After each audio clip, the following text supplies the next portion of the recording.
ការគិតខុសរបស់យើងនឹងបន្ថែមឲ្យវា down កាន់តែខ្លាំងឃើញទេកាន់តែខ្លាំងទៀតព្រោះយើងបានដាក់បន្ទុកឲ្យខ្លួនឯងថាយើងវាពិបាកជាងគេទៅហើយហ្នឹងដល់ដាក់ថាពិបាកជាងគេទៅហើយឧទាហរណ៍ថាទុកនឹងវាត្រឹមតែ50អីទេដល់ថាខ្ញុំវាពិបាកជាងគេឡើង9បណ្ដោយ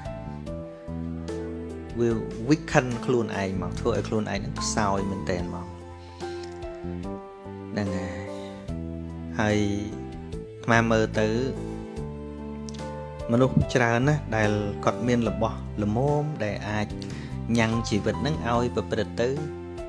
ជាជីវភាពសុខដុមរមនាបានក៏ប៉ុន្តែដល់អត់ចេះត្រេកអរចំពោះរបស់ដែលមានវាទៅជារលសេចក្តីសុខនឹងមិនឃើញឲ្យបនរសុខថ្មីរហូតតាមពិតគួរតែពេញចិត្តចំពោះរបស់មានហ្នឹងហើយ